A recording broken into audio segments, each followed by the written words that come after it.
একসময় যাকে বলা হতো মধ্যপ্রাচ্যের সবচেয়ে শক্তিশালী নেতা, আজ তাকেই ঘিরে প্রশ্ন।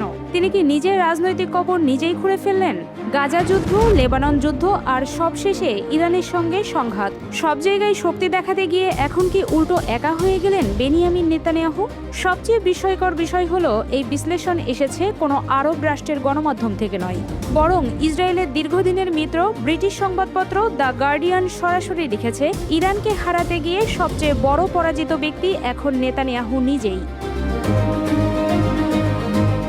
দ্য গার্ডিয়ানের পররাষ্ট্র বিশ্লেষক সাইমন টিসডাল বলছেন, ইরানের বিরুদ্ধে যুদ্ধ ছিল নেতানিয়াহুর বহু বছরের রাজনৈতিক স্বপ্ন। তার বিশ্বাস ছিল ইরানের পারমাণবিক কর্মসূচি ধ্বংস হবে, রেভলিউশনারি গার্ড দুর্বল হবে, তেহরানের সরকার পরিবর্তন হবে, আর মধ্যপ্রাচ্যে ইসরায়েলের একচ্ছত্র আধিপত্য আরও শক্তিশালী হবে। কিন্তু বাস্তবে কি ঘটেছে? তাদের একটিও লক্ষ্য পূরণ হয়নি, বরং যুদ্ধ থামাতে হয়েছে যুক্তরাষ্ট্রকেই।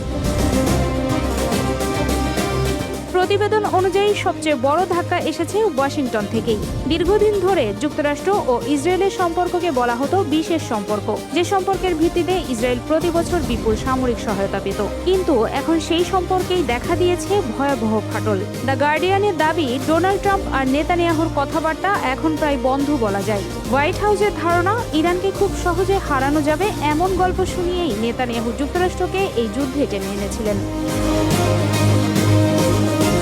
ট্রাম্পের অবস্থানও এখন সম্পূর্ণ ভিন্ন। যেখানে নেতানিয়াহু চাইছিলেন ইরানের বিরুদ্ধে দীর্ঘ যুদ্ধ, সেখানে ট্রাম্প চাইছেন দ্রুত সমঝোতা। প্রতিবেদনে বলা হয়েছে, ট্রাম্প এমনকি ইরানের ইউরেনিয়াম সমৃদ্ধকরণ, ক্ষেপণাস্ত্র কর্মসূচি এবং নিষেধাজ্ঞা শিথিল নিয়েও আগের চেয়ে নমনীয় অবস্থান নিয়েছেন। অন্যদিকে লেবাননেও যুদ্ধ বন্ধের চাপ দিচ্ছেন মার্কিন প্রশাসন। অর্থাৎ যে ইস্যুগুলোতে নেতানিয়াহু বছরের পর বছর কঠোর অবস্থান নিয়েছিলেন, সেই সব ক্ষেত্রেই এখন ওয়াশিংটন বিপরীত পথে হাঁটছে।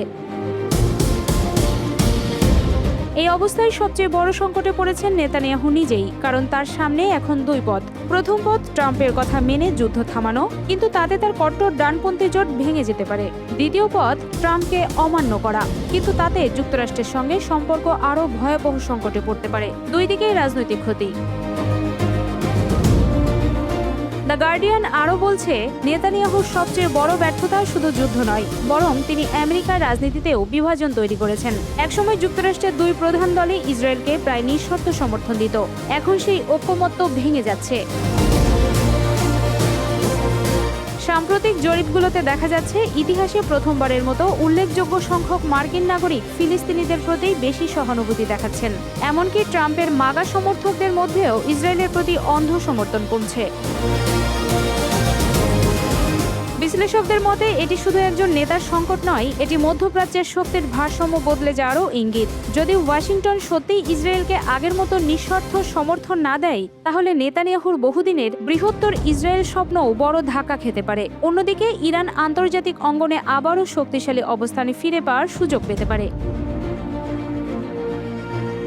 দ্য গার্ডিয়ানের ভাষায়, ইরানকে পরাজিত করার আশায় নেতানিয়াহু এক বিশাল রাজনৈতিক জুয়া খেলেছিলেন, কিন্তু সেই জুয়াতেই তিনি সবচেয়ে বড় পরাজয়ের মুখে পড়েছেন। এখন প্রশ্ন একটাই, গাজা যুদ্ধ, লেবানন সংঘাত আর ইরান ইস্যুর পর ইসরায়েলের জনগণ কি নেতানিয়াহুর উপর থেকে আস্থাও হারাতে শুরু করবে, নাকি শেষ মুহূর্তে আবারও নতুন কোনো রাজনৈতিক চাল দিয়ে নিজের অবস্থান টিকিয়ে রাখবেন তিনি? মধ্যপ্রাচ্যের রাজনীতির সবচেয়ে বড় উত্তর হয়তো লুকিয়ে আছে এই প্রশ্নের মধ্যেই।